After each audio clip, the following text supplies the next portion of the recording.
ومن سيئات أعمالنا من يهد الله فلا مضل له ومن يضلل فلا هادي له وأشهد أن لا إله إلا الله وحده لا شريك له وأشهد أن محمدا عبده ورسوله أرسله بالهدى ودين الحق ليظهره على الدين كله ولو كره المشركون اللهم صل على محمد وعلى آل محمد كما صليت على إبراهيم وعلى آل إبراهيم إنك حميد مجيد اللهم بارك على محمد وعلى آل محمد كما باركت على إبراهيم وعلى آل إبراهيم إنك حميد مجيد أما بعد فإن خير الحديث كتاب الله وخير الهدي هدي محمد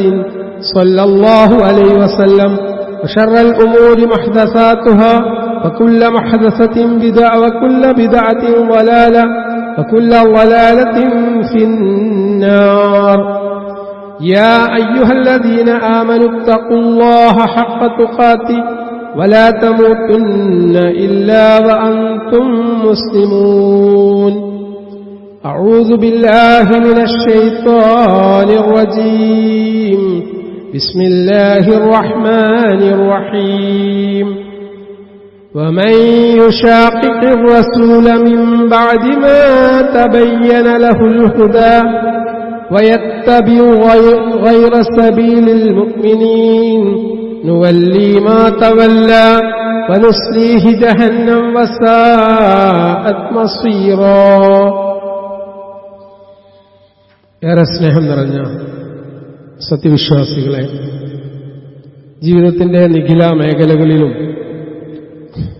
അല്ലാഹു നിർദ്ദേശിച്ച വിധിവിലക്കുകൾ സൂക്ഷിച്ച് ജീവിക്കണമേ എന്ന് എന്നോടും നിങ്ങളോടും ഉണർത്തുന്നു, വസിയ്യത്ത് ചെയ്യുന്നു.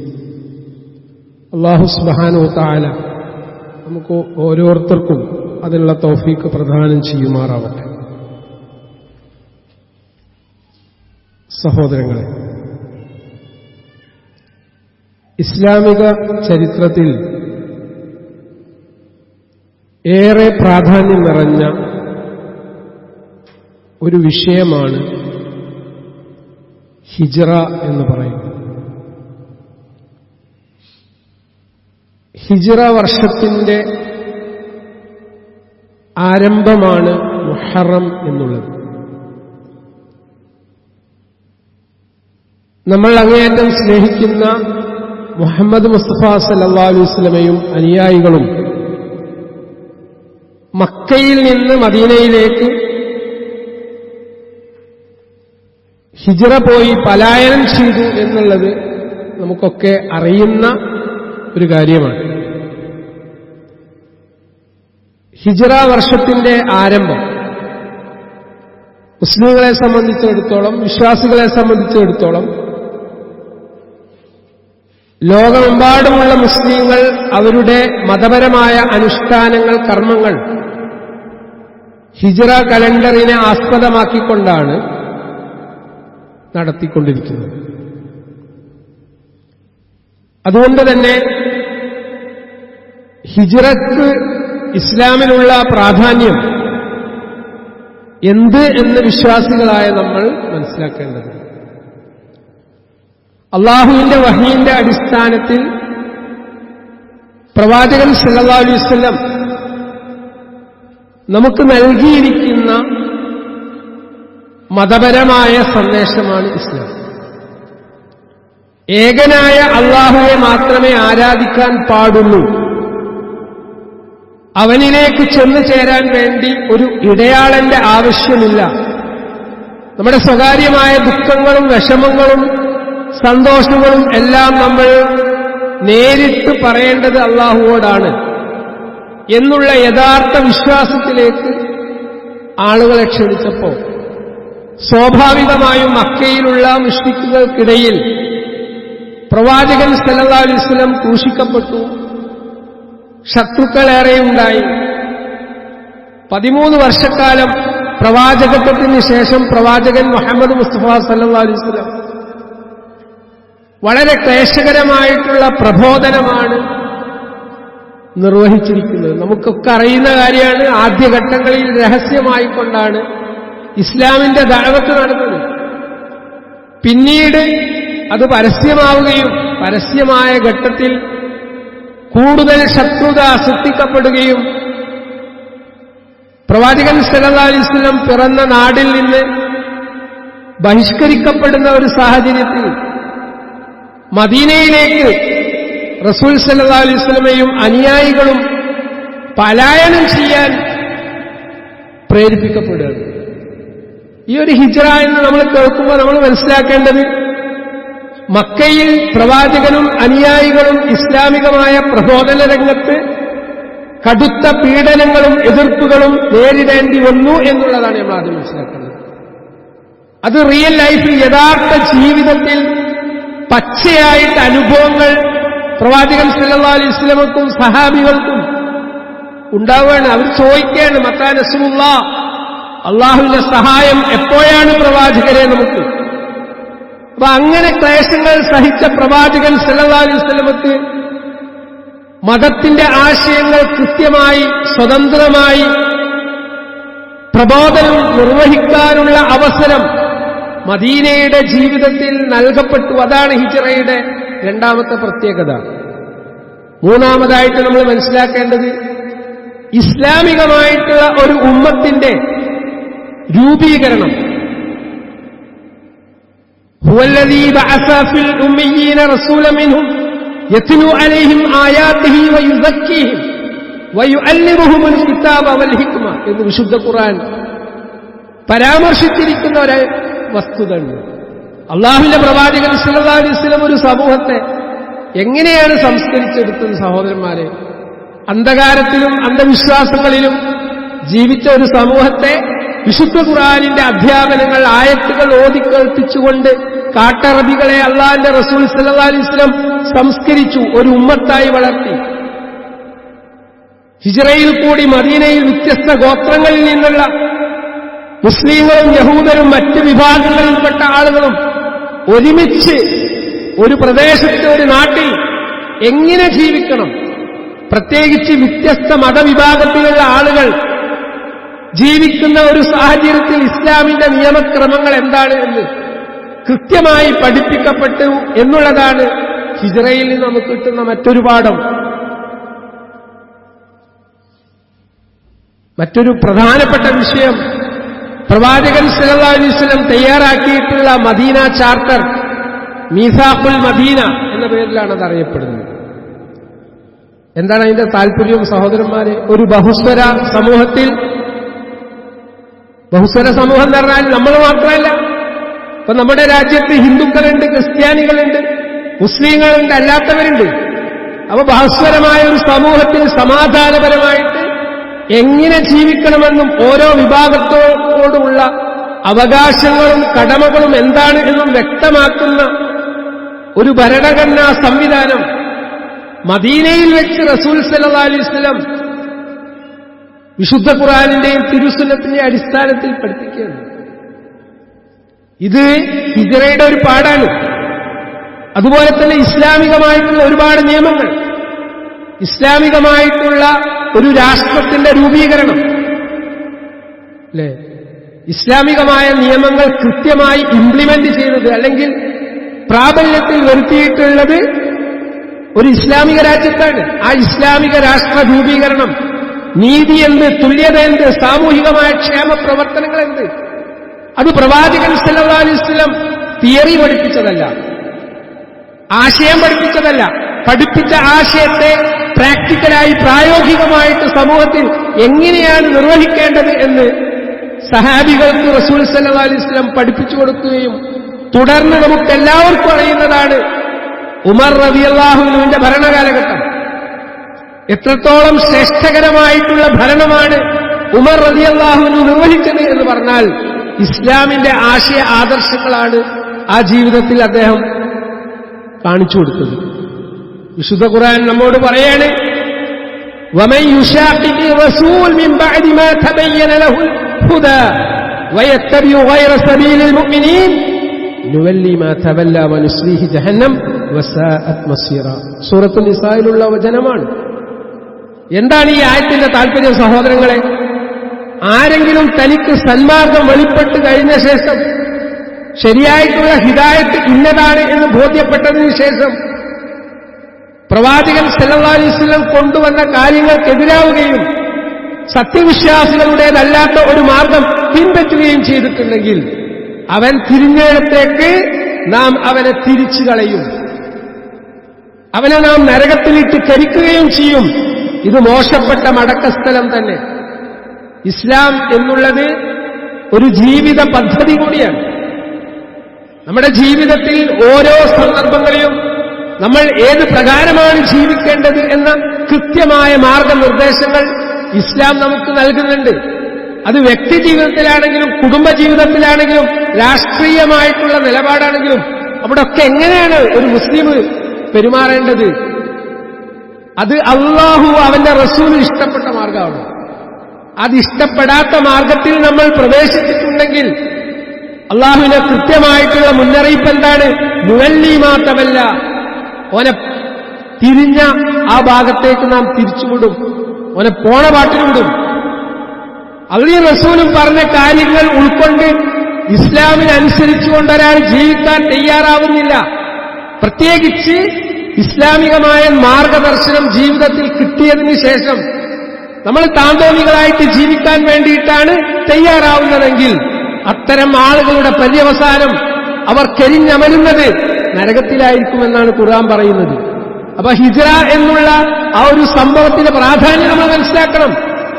മക്കയിൽ സ്വന്തം വീട്, ഇഷ്ടപ്പെട്ട ജനങ്ങൾ, മക്ക, കഅബ, ഇതൊക്കെ വിട്ടിട്ട് പ്രവാചകൻ 400 കിലോമീറ്ററോളം അപ്പുറമുള്ള മദീനയിലേക്ക് പോവുകയാണെന്ന് പറഞ്ഞാൽ ഫ്ലൈറ്റിലല്ല പോയത്, ട്രെയിനിലല്ല പോയത്, കാറിലല്ല പോയത്. ഒരുപാട് ത്യാഗങ്ങൾ സഹിച്ചു പോയിട്ടുള്ളത് ദീനുൽ ഇസ്ലാമിനെ തനതായ രൂപത്തിൽ നമുക്ക് നൽകാൻ വേണ്ടിയിട്ടാണ്. അങ്ങനെ നൽകപ്പെട്ടതാണ് വിശുദ്ധ ഖുർആനും തിരുസുന്നത്തും. അത് കിട്ടിയതിനു ശേഷം തോന്നിയതുപോലെ നമ്മൾ ജീവിച്ചിട്ടുണ്ടെങ്കിൽ പോണ പാട്ടിൽ ഞാൻ അവരെ വിടുന്നാണ് ഖുർആൻ പറയുന്നത്. ഇത് നമ്മൾ മനസ്സിലാക്കേണ്ട കാര്യമാണ്. ആദർശപരമായ പലായനമാണ് പ്രവാചകൻ സല്ലല്ലാഹു അലൈഹി വസല്ലം നിർവഹിച്ചത്. ഒരു വലിയ ത്യാഗത്തിന്റെ പ്രതീകമാണ് ഹിജ്റ എന്ന് പറയുന്നത്. മുഹറം 9-നും 10-നും നോമ്പ് അനുഷ്ഠിക്കുമ്പോൾ ഈ ഹിജ്റയുടെ താല്പര്യം എന്ത് എന്നുകൂടി സഹോദരന്മാരെ നമ്മൾ മനസ്സിലാക്കണം. സ്വന്തം നാടും വീടും ഉപേക്ഷിച്ച് വിശ്വാസം സംരക്ഷിക്കാൻ വേണ്ടി നടത്തിയ ത്യാഗപൂർണമായ പലായനമാണ് യഥാർത്ഥത്തിൽ ഹിജ്റ എന്നുള്ളത്. അവിടെ പോയിട്ട് റെസ്റ്റ് എടുക്കാൻ പറ്റിയോ? പറ്റിയില്ല. വീണ്ടും മക്ക ഖുറൈശികൾ പ്രവാചകൻ സല്ലല്ലാഹു അലൈഹി വസല്ലമയെയും അനുയായികളെയും സമാധാനപൂർണമായി ജീവിക്കാൻ അനുവദിച്ചില്ല. അപ്പോഴാണ് ബദർ യുദ്ധം ഉണ്ടായത്, ഉഹദ് യുദ്ധം ഉണ്ടായത്. ത്യാഗപൂർണമായ ജീവിതം, തിന്മയുടെ ശക്തികൾക്കെതിരെ സത്യത്തിന് വേണ്ടി നിലകൊള്ളാനുള്ള ആഹ്വാനമാണ് ഹിജ്റ എന്ന് പറയുന്നത്. നമുക്കിതിൽ പാഠങ്ങളില്ല. ഒരു കാര്യം, നമ്മുടെ സാമൂഹ്യ ക്രമത്തിൽ ഇസ്ലാമിന്റെ ആദർശങ്ങൾ അനുസരിച്ചുകൊണ്ടൊരാൾ ജീവിക്കാൻ വേണ്ടിയിട്ട് ശ്രമിക്കുമ്പോ തീക്കട്ട കയ്യിൽ പിടിച്ചതുപോലെയാണ്. അത്രത്തോളം ആടിനെ പട്ടിയാക്കുന്ന രൂപത്തിലാണ് കാര്യങ്ങൾ. ബുദ്ധിയും വിവേകവും ഉണ്ട് എന്ന് വിചാരിക്കുന്ന ആളുകൾ പോലും വ്യാഖ്യാനിച്ചുകൊണ്ടിരിക്കുന്നത്. സത്യത്തിന് വേണ്ടി നമ്മൾ ജീവിക്കുമ്പോൾ ഒറ്റപ്പെടും എന്നുള്ളതാണ് നമ്മൾ മനസ്സിലാക്കുന്നത്. എല്ലാവരും പ്രവാചകൻ സല്ലല്ലാഹു അലൈഹി വസല്ലം പറയുന്നത് സത്യമാണ് എന്നറിയാത്തതുകൊണ്ടല്ല, പ്രവാചകൻ സല്ലല്ലാഹു അലൈഹി വസല്ലം പറയുന്നത് സത്യമാണ് എന്നറിഞ്ഞിട്ടും പ്രവാചകൻ സല്ലല്ലാഹു അലൈഹി വസല്ലം പാർശ്വവൽക്കരിക്കപ്പെട്ടു, പൊതുധാരയിൽ നിന്ന് ഒഴിവാക്കപ്പെട്ടു, സമൂഹം അദ്ദേഹത്തിനെതിരിൽ തിരിഞ്ഞു. ഇതേ അവസ്ഥ വിശ്വാസികൾക്ക് അവസാന കാലഘട്ടം വരെ ഉണ്ടാകുമെന്നാണ് നമ്മൾ മനസ്സിലാക്കേണ്ടത്. അതുകൊണ്ട് ദഅവത്തിന്റെ പുതിയ ഘട്ടം എങ്ങനെ വേണം എന്ന് കൃത്യമായി പഠിപ്പിക്കാൻ വേണ്ടി കൂടിയാണ് ഹിജ്റ എന്നുള്ള ആ സംഭവം ഉണ്ടായിട്ടുള്ളത്. മക്കയിൽ ഒതുങ്ങി നിന്ന ഇസ്ലാമികമായ പ്രബോധനം ഹിജ്റയ്ക്ക് ശേഷം മദീന കേന്ദ്രീകരിച്ച് ലോകത്തിന്റെ വ്യത്യസ്ത ഭാഗങ്ങളിലേക്ക് ഇസ്ലാം വ്യാപിപ്പിക്കാൻ കാരണമായി. മക്കയിൽ മദീനയിലെത്തി. മദീനയിൽ അവിടെ നിന്നതല്ല, സഹാബികൾ ലോകത്തിന്റെ വ്യത്യസ്ത ഭാഗങ്ങളിലേക്ക് യാത്ര തിരിച്ചു പ്രബോധനം നിർവഹിക്കാൻ വേണ്ടി. അത്ര ക്ലേശപൂർണമായിട്ടുള്ള ത്യാഗപൂർണമായിട്ടുള്ള കർമ്മങ്ങൾക്ക് സാക്ഷ്യം നിൽക്കുന്നു എന്നുള്ളതാണ് ഹിജ്റയുടെ മറ്റൊരു പ്രാധാന്യം. നമ്മൾ മനസ്സിലാക്കേണ്ടത് ഹിജ്റയാണ് പ്രവാചകൻ സല്ലല്ലാഹു അലൈഹി വസല്ലമയുടെ വ്യക്തിത്വം രൂപീകരിക്കപ്പെടുന്നതിൽ പ്രധാനമായ പങ്ക് വഹിച്ചത്. വമാ ആതാകുമുർ റസൂൽ ഫഖുദൂഹു വമാ നഹാകും അൻഹു ഫൻതഹു വത്തഖുല്ലാഹ ഇന്നല്ലാഹ ശദീദുൽ ഇഖാബ്. സൂറത്തുൽ ഹശ്റിലുള്ള വചനാണ്. ദൈവദൂതൻ നിങ്ങൾക്ക് കൊണ്ടുവന്നത് നിങ്ങൾ സ്വീകരിച്ചുകൊള്ളുക. ഈ പശ്ചാത്തലത്തിലാണ് നമ്മളിത് മനസ്സിലാക്കേണ്ടത്. Out of context in English പറയും. സന്ദർഭത്തിൽ നിന്ന് അടർത്തിയെടുത്തിട്ട് നല്ല കാര്യം മനസ്സിലാക്കേണ്ടത്. പ്രവാചകൻ സല്ലല്ലാഹു അലൈഹി വസല്ലമയും സഹാബികളും അനുഷ്ഠിച്ച ത്യാഗത്തിന്റെ വ്യാപ്തി മനസ്സിലാക്കുമ്പോ അവിടുന്ന് ആയത്ത് മനസ്സിലാക്കണം. വമാ ആതാകുമുർ റസൂൽ ഫഖുദൂഹു. ദൈവദൂതൻ നിങ്ങൾക്ക് കൊണ്ടുവന്നത് നിങ്ങൾ സ്വീകരിച്ചുകൊള്ളണം. വമാ നഹാകും അൻഹു ഫൻതഹു. അദ്ദേഹം നിങ്ങളോട് വിരോധിച്ചതെന്തോ അതിൽ നിന്ന് നിങ്ങൾ വിരമിക്കുകയും ചെയ്യണം. വത്തഖുല്ലാഹ്. നിങ്ങൾ അള്ളാഹിനെ സൂക്ഷിക്കണം. ആ അള്ളാഹിനെ സൂക്ഷിക്കപ്പെടാത്ത സാഹചര്യങ്ങൾ, മാഹൗലുകൾ, ചുറ്റുപാടുകൾ നിരന്തരം ജീവിതത്തിൽ ഉണ്ടായിക്കൊണ്ടിരിക്കും. ഫത്തഖുല്ലാഹ്. ഈ സംസാരം ഞാൻ നടത്തുന്നത് എന്നോടാണ്. തഖ്വയിൽ നിന്ന് എന്നെ അകറ്റുന്ന രൂപത്തിലുള്ള ദൃശ്യങ്ങളും മാധ്യമങ്ങളും സാഹചര്യങ്ങളും ചുറ്റുപാടും ഉണ്ടായിക്കൊണ്ടേയിരിക്കും വിശ്വാസികൾക്ക്. ഫത്തഖുല്ലാഹ്. അള്ളാഹിനെ സൂക്ഷിക്കണം. ഇന്നല്ലാഹ ശദീദുൽ ഇഖാബ്. അള്ളാഹുവിനെ നിങ്ങൾ സൂക്ഷിക്കണം. തീർച്ചയായും അള്ളാഹു കഠിനമായി ശിക്ഷിക്കുന്നവനാകുന്നു. അതുകൊണ്ടാണ് അന്നബിയ്യു ഔലാ ബിൽ മുഅ്മിനീന മിൻ അൻഫുസിഹിം എന്ന് വിശുദ്ധ ഖുർആൻ പറഞ്ഞത്. സത്യവിശ്വാസികളുടെ കാര്യത്തിൽ അവരവർക്കുള്ളതിനേക്കാൾ അധികാരമാണ് പ്രവാചകൻ നബി സല്ലല്ലാഹു അലൈഹി വസല്ലമക്കുള്ളത്. റസൂല് ഒരു കാര്യം കൽപ്പിച്ചാൽ, അള്ളാഹു ഒരു കാര്യം കൽപ്പിച്ചാൽ, അള്ളാഹു അവന്റെ റസൂലും ഒരു കാര്യം കൽപ്പിച്ചാൽ പിന്നെ നിങ്ങൾക്ക് ചോയ്സ് ഇല്ല എന്നാണ് ഖുർആൻ പറയുന്നത്. അപ്പോ അതിന്റെ ഗൗരവം നമ്മൾ മനസ്സിലാക്കുക സഹോദരന്മാരെ. അല്ലാഹു സുബ്ഹാനഹു വ തആല കാര്യങ്ങൾ മനസ്സിലാക്കാനുള്ള തൗഫീക്ക് നമുക്ക് ഓരോരുത്തർക്കും പ്രദാനം ചെയ്യുമാറാവട്ടെ. ഹിജ്റ നൽകുന്ന ഏറ്റവും വലിയ പാഠെന്താണ്? വിശ്വാസദാർഢ്യം, ഈമാൻ, ഇഖ്ലാസ്, തഖ്വ. ഇത് ചെക്ക് ചെയ്യപ്പെടും. ഞാനൊരു മുസ്ലിമാണ് എന്ന് പറയുമ്പോ നേരിട്ട് ലൈവായിട്ട് സ്വർഗത്തിൽ അങ്ങോട്ട് കയറിക്കളയാം എന്ന് നിങ്ങൾ വിചാരിക്കേണ്ടത് ഖുർആനാണ് പറയുന്നത്. അപ്പൊ സത്യം നിലനിർത്തുന്നതിന് വേണ്ടി സ്വന്തം വീടും നാടും സമ്പത്തും എല്ലാം ഉപേക്ഷിക്കാൻ ഹിജ്റ വിശ്വാസികളെ പ്രാപ്തമാക്കി. പ്രയാസഘട്ടത്തിൽ പോലും വിശ്വാസികൾ ഉറച്ചു നിൽക്കണം എന്നുള്ള സന്ദേശമാണ് ഹിജ്റ നൽകുന്നത്. അതുപോലെ തന്നെ ത്യാഗത്തിന് നമ്മൾ സന്നദ്ധത പ്രകടിപ്പിക്കണം. സഹനത്തിന്റെ ആളുകളായിട്ട് നമ്മൾ മാറണം. ഇന്ന മഅൽ ഉസ്രി യുസ്ര. പ്രയാസത്തോടൊപ്പം എളുപ്പമുണ്ട്. പ്രയാസങ്ങൾ സഹിച്ചേ പറ്റൂ. കാരണം ദാറുസ്സലാമിലേക്ക്, സമാധാനത്തിന്റെ ഗേഹത്തിലേക്കാണ് നമ്മുടെ യാത്ര. അദ്ദുനിയാ സിജ്നുൽ മുഅ്മിൻ വ ജന്നത്തുൽ കാഫിർ. പ്രവാചകൻ സല്ലല്ലാഹു അലൈഹി വസല്ലം ഉണർത്തിയതാണ്. ദുനിയാവ് എന്ന് പറയുന്നത് ഒരു വിശ്വാസിയുടെ ജയിലറയും എന്നാൽ അവിശ്വാസിയുടെ സ്വർഗമാണ്. അപ്പൊ ഇവിടെ പരീക്ഷണങ്ങളുണ്ടാകും. ഒരു നേട്ടം നമുക്ക് കിട്ടണമെങ്കിലും ത്യാഗം ചെയ്യാതെ നിവൃത്തിയില്ല. നമ്മൾ പറയുന്നതൊക്കെ എല്ലാവരും അംഗീകരിക്കില്ല. നല്ലത് പറയുന്ന സമയത്ത് അയാൾക്ക് മുഴുവൻ ഭ്രാന്താണെന്ന് പറയാ. എന്താ മാതൃക? പ്രവാചകൻ സല്ലല്ലാഹു അലൈഹി വസല്ലം സത്യം പറഞ്ഞപ്പോ പ്രവാചകൻ സല്ലല്ലാഹു അലൈഹി വസല്ലമക്ക് ഭ്രാന്താണ്, ജ്യോത്സ്യനാണ്, മാരണക്കാരനാണ് എന്നാണ് പ്രവാചകൻ സല്ലല്ലാഹു അലൈഹി വസല്ലമയെ വിശേഷിപ്പിച്ചത്. 40 വർഷക്കാലം പ്രവാചകൻ സല്ലല്ലാഹു അലൈഹി വസല്ലം ആ സമൂഹത്തിൽ ജീവിച്ചപ്പോ ആ സമൂഹത്തിൽ ഗുഡ് സർട്ടിഫിക്കറ്റ്, അൽ അമീൻ, വിശ്വസ്തൻ എന്ന പേരിൽ അറിയപ്പെട്ട പ്രവാചകൻ, പ്രവാചകത്വം ലഭിച്ച് സത്യസന്ധമായി ആ വഹീന്റെ അടിസ്ഥാനത്തിൽ ദഅവത്തിൽ മുഴുകിയപ്പോ ആ റസൂലിനെ ആളുകളൊക്കെ കൂടി ബഹിഷ്കരിച്ചു.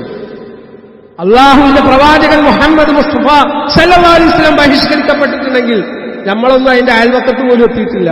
അവർ നിസ്സാരമായ ഒരു പ്രതിഷേധമുണ്ടാവുമ്പോഴേക്ക്, പരാമർശങ്ങൾ ഉണ്ടാവുമ്പോഴേക്ക് നമ്മൾ ഭീരുക്കളായി തീരാൻ പാടില്ല.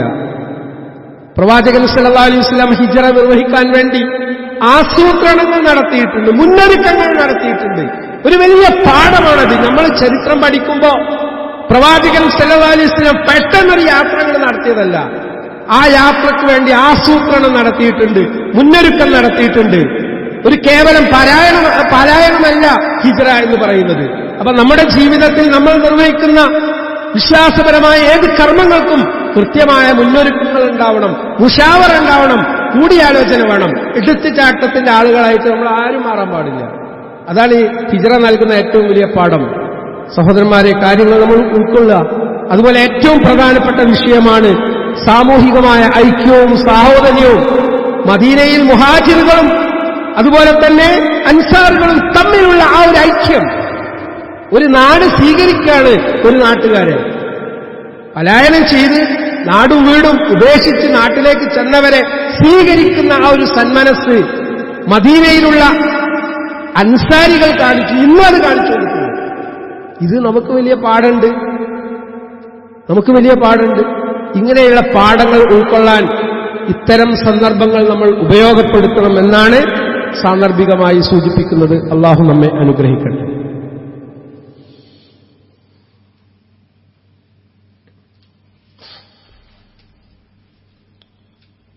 അൽഹംദുലില്ലാഹി റബ്ബിൽ ആലമീൻ വസ്സലാത്തു വസ്സലാമു അലാ റസൂലില്ലാഹ് വഅലാ ആലിഹി വഅസ്ഹാബിഹി അജ്മഈൻ. അമ്മാ ബഅദ്. يا أيها الذين آمنوا اتقوا الله حق تقاته ولا تموتن إلا وأنتم مسلمون. സ്നേഹം നിറഞ്ഞ സത്യവിശ്വാസികളെ, അള്ളാഹുവിന്റെ വിധിവിലക്കുകൾ സൂക്ഷിച്ചു ജീവിക്കണമെന്ന് എന്നോടും നിങ്ങളോടും ഉണർത്തുന്നു, വസിയത്ത് ചെയ്യുന്നു. يأتي على الناس زمان الصابر فيهم على دينه كالقابض على الجمر. തുർമുദി ഉദ്ധരിക്കുന്ന സ്വഹീഹായ ഒരു വചനം ഇപ്രകാരമാണ്: മനുഷ്യർക്കൊരു കാലം വരും, അന്ന് അവരിൽ മതത്തിൽ ഉറച്ചു നിൽക്കുന്നവർ തീ കനലിന്മേൽ പിടിച്ചവനെ പോലെ ആയിരിക്കും. ഇത് സത്യമല്ലേ? ഇപ്പൊ നമ്മുടെ നാട്ടിൽ വിവാദത്തിന് തിരികൊളുത്തിയിട്ടുള്ള സൂംബെ അല്ലേ? നമ്മുടെ മക്കളെ സംസ്കാരം പഠിപ്പിക്കാൻ വേണ്ടി, ധാർമ്മികമായ മൂല്യങ്ങൾ പഠിപ്പിക്കാൻ വേണ്ടി വിദ്യാഭ്യാസ സ്ഥാപനങ്ങളിലേക്ക്, പൊതുകലാലയത്തിലേക്ക് നമ്മൾ പഠിപ്പിക്കാൻ വിടുകയാണ്. അവിടെ പഠിപ്പിക്കുന്നത് സംസ്കാരമാണ്. ഒരാൾ മറ്റൊരാളെ റെസ്പെക്ട് ചെയ്യുന്നതാണ് പഠിപ്പിക്കേണ്ടത്. എല്ലാവരെയും ഉൾക്കൊള്ളാനുള്ളതാണ് പഠിപ്പിക്കേണ്ടത്. നമ്മുടെ സംസ്കാരത്തിന്റെ അടിത്തറ മാന്തുന്ന കാര്യങ്ങൾ, ആണും പെണ്ണും മിക്സ് ചെയ്ത് ലക്കും ലഗാനുമില്ലാത്ത ഒരു സംസ്കാരത്തിലേക്ക് നമ്മുടെ പ്രിയപ്പെട്ട മക്കളെ കൊണ്ടുപോകുന്നു എന്നുള്ള തിരിച്ചറിവിൽ നിന്ന് പ്രതികരിച്ച സന്ദർഭത്തിൽ ആ പ്രതികരിച്ച ആള് പ്രതികരിച്ചത് ശരിയായില്ല. കുൻതും ഖൈറ ഉമ്മ ഉഖ്രിജത് ലിന്നാസ് തഅമുറൂന ബിൽ മഅറൂഫ് വതൻഹൗന അനിൽ മുൻകർ. ഇതെന്തിനാ ഖുർആൻ പറഞ്ഞത്? ഒരു തിന്മ കണ്ടിട്ടുണ്ടെങ്കിൽ ആസൂത്രിതമായിട്ട് ഒരു തിന്മ സന്നിവേശിപ്പിക്കാനുള്ള ശ്രമങ്ങൾ ഗൂഢമായിട്ട് നടക്കുന്ന സമയത്ത് അത് പച്ചയായി മനസ്സിലാക്കുമ്പോൾ അതിനെ സംബന്ധിച്ച് യാതൊരു ധാരണയോ വിവരങ്ങളോ ഇല്ലാത്ത ആളുകൾക്ക് അത് പറഞ്ഞു കൊടുക്കുക എന്നുള്ളത് നമ്മുടെ ഡ്യൂട്ടിയാണ്, ബാധ്യതയാണ്. നമ്മളെല്ലാവരും ഒരു കപ്പലിൽ യാത്ര ചെയ്യാനെന്ന് സങ്കല്പിക്കുക. പ്രവാചകൻ സല്ലല്ലാഹു അലൈഹി വസല്ലം ഉപമയിൽ കൂടി പഠിപ്പിക്കുന്നുണ്ട്. ഒരു കപ്പലിൽ യാത്ര ചെയ്യുമ്പോൾ മുകൾ തട്ടിൽ കയറിയിട്ട് വേണം വെള്ളം കിട്ടാൻ, ശുദ്ധമായ വെള്ളം കിട്ടാൻ. ഒരു യാത്രക്കാരൻ എന്ത് ചെയ്യുന്നു? അടിത്തട്ടിൽ ഒരു ദ്വാരമുണ്ടാക്കാണ് പെട്ടെന്ന് വെള്ളം കിട്ടാൻ വേണ്ടിയിട്ട്. ഈ ദ്വാരമുണ്ടാക്കുന്ന വിദ്വാനെ കാണുമ്പോൾ സഹയാത്രികർ അയാളുടെ കൈ പിടിക്കാൻ ഒരുങ്ങുന്നില്ല എങ്കിൽ എന്താ സംഭവിക്കുക? മൊത്തം എല്ലാവരും കൂടി ആ കപ്പല് ഓട്ട ഉണ്ടായിട്ട് വെള്ളത്തിൽ അമർന്നിട്ട് അത് മുങ്ങി ചാവേണ്ടി വരും. അപ്പൊ ഒരാൾ കൈ പിടിക്കുമ്പോ കൈ പിടിച്ച ആളെ ക്രൂശിക്കാനുള്ള ശ്രമങ്ങൾ നടന്നുകൊണ്ടിരിക്കുന്നു. ഇതാണ് നടന്നുകൊണ്ടിരിക്കുന്നത്. പേടിക്കുമ്പോ എന്താ സംഭവിക്കുക? സമൂഹം മൊത്തത്തിൽ മുങ്ങിപ്പോവും. ഒന്ന് ചിന്തിച്ചാൽ മതി. എന്റെ സ്വന്തം മകളെ അന്യനായിട്ടുള്ള ഒരു പുരുഷൻ കൈപിടിക്കുന്നു, അല്ലെങ്കിൽ മോശപ്പെട്ട രൂപത്തിൽ പ്രതികരിക്കുന്നു. എന്റെ ഭാര്യയെ വേറൊരു ആണ് വന്നിട്ട് തൊട്ടിട്ടുണ്ടെങ്കിൽ, നിങ്ങളുടെ ഭാര്യയെ തൊട്ടിട്ടുണ്ടെങ്കിൽ നിങ്ങൾക്ക് പൊള്ളൂലേ? സ്വന്തം ഉമ്മയെ പിടിച്ചാൽ കൊള്ളൂലേ? നമ്മൾ വർഷങ്ങളായിട്ട് പാരമ്പര്യമായിട്ട് കാത്തു സൂക്ഷിച്ച മതപരമായ മൂല്യങ്ങൾ ഹിന്ദുക്കൾക്കും ക്രിസ്ത്യാനികൾക്കും മുസ്ലിങ്ങൾക്കും ഏകദേശം ഒന്ന് തന്നെയാണ്. അതിലൊന്നും വളരെ വ്യത്യാസമില്ല. ഈ ഒരു പാരമ്പര്യത്തെ ഇല്ലാതാക്കാൻ വേണ്ടി ഗൂഢമായ ശ്രമങ്ങൾ നടക്കുമ്പോൾ അതിനെതിരിൽ വിരൽ ചൂണ്ടാൻ ആരും തയ്യാറാവുന്നില്ലെങ്കിൽ എന്താണ് നമുക്ക് സംഭവിക്കുക? എന്താ സംഭവിക്കുക? നിങ്ങൾക്കറിയോ, ഒരു പെൺകുട്ടി, ഞാൻ അനുഭവമാണ് പറയുന്നത്, സ്വന്തം കുടുംബത്തിൽ നിന്ന് ചെറിയ പ്രായത്തിൽ ലൈംഗികമായി പീഡിപ്പിക്കപ്പെടുന്ന കുട്ടികൾ ആ ഷോക്കിൽ നിന്ന് അവർ മുക്തമാവുന്നില്ല വർഷങ്ങൾ കഴിഞ്ഞിട്ടും. പെൺകുട്ടികളുടെ മനസ്സെന്ന് പറഞ്ഞാൽ അത്ര മൃദുലമാണ്. അവർക്ക് പിന്നീട് വൈവാഹിക ജീവിതമൊന്നും നയിക്കാൻ പോലും സാധിക്കില്ല. അത്ര വൈകാരികമായിട്ടുള്ള അവസ്ഥയുള്ള പെൺകുട്ടികൾ അരാജകത്വത്തിലേക്ക് നയിക്കപ്പെടുമ്പോൾ ഒരു സമൂഹം ഇല്ലാതാകുന്നു, ഒരു രാഷ്ട്രമില്ലാതെയാകുന്നു, ഒരു സംസ്കാരമില്ലാതെയാകുന്നു. ഇതിനെതിരിൽ ബുദ്ധിപരമായിട്ട് നമ്മൾ നീക്കങ്ങൾ നടത്തി വേണ്ടാത്തരത്തിലേക്ക് ആളുകളെ കൊണ്ടുപോകുമ്പോൾ അവർക്ക് പറഞ്ഞു കൊടുത്തിട്ട് മാന്യമായിട്ട് അവരെ തിരുത്തുക എന്നുള്ളത് നമ്മുടെ ഡ്യൂട്ടിയാണ്. ഇത് പ്രതികരിക്കാതെ അങ്ങനെ നിൽക്കുക, എന്താ സംഭവിക്കുക? അടുത്ത തലമുറ ഉണ്ടാവില്ല. നമ്മളിത് പറഞ്ഞേ പറ്റൂ. അതുകൊണ്ടാണ് മിമ്പറിൽ നിന്നത് പറയുന്നത്. സഹോദരന്മാരെ, പറഞ്ഞു കൊടുക്കണം. വിവരമില്ലാത്തവർക്ക് ഖുർആൻ ചോദിക്കുന്ന ഒരു ചോദ്യമുണ്ട്, ഹൽ യസ്തവിൽ ലദീന യഅലമൂൻ വല്ലദീന ലാ യഅലമൂൻ. അറിവുള്ളവരും അറിവില്ലാത്തവരും തുല്യമാണോ? നമ്മളൊരു ബിൽഡിങ്ങിന്റെ ഒരു കട്ട ഒരാൾ ഇളക്കുമ്പോൾ ഒരു കട്ടയല്ലേ ഇളക്കുന്നതെന്ന് പറഞ്ഞിട്ട് നമ്മൾ അങ്ങോട്ട് വിട്ടിട്ടുണ്ടെങ്കിൽ മൊത്തം ബിൽഡിങ് അല്ലേ പൊളിഞ്ഞു വീഴും, ട്രാജഡി ഉണ്ടാവും, ദുരന്തങ്ങൾ ഉണ്ടാകും. അതുകൊണ്ട് അത്തരം ദുരന്തങ്ങൾ ഇല്ലാതിരിക്കാൻ നമ്മൾ പ്രതികരിക്കണം മാന്യമായിട്ട്. അല്ലാഹു സുബ്ഹാനഹു വ തആല കാര്യങ്ങൾ ഉൾക്കൊള്ളാനും മാറ്റങ്ങൾ കൊണ്ടുവരാനും നമുക്ക് ഓരോരുത്തർക്കും തൗഫീഖ് പ്രദാനം ചെയ്യുമാറാവട്ടെ. നമ്മിൽ നിന്ന് സംഭവിച്ചിരിക്കുന്ന അവിവേകങ്ങൾ അല്ലാഹു സുബ്ഹാനഹു വ തആല നമുക്കൊക്കെ പുറത്തു തരുമാറാവട്ടെ. അല്ലാഹുമ്മ ഗ്ഫിർ ലിൽ മുഅ്മിനീന വൽ മുഅ്മിനാത്ത് വൽ മുസ്ലിമീന വൽ മുസ്ലിമാത്ത് അൽ അഹ്യാഅ മിൻഹും വൽ അംവാത്ത് ഇന്നക മുജീബുദ് ദഅവാതി യാ ഖാദിയൽ ഹജാത്ത്. توفنا مسلما وألحقنا بالصالحين. اللهم أجرنا من النار، اللهم أجرنا من النار، اللهم أجرنا من النار. ربنا تقبل منا إنك أنت السميع العليم وتب علينا إنك أنت التواب الرحيم. ربنا آتنا في الدنيا حسنة وفي الآخرة حسنة وقنا عذاب النار. وصلى الله على محمد وعلى آله وأصحابه أجمعين.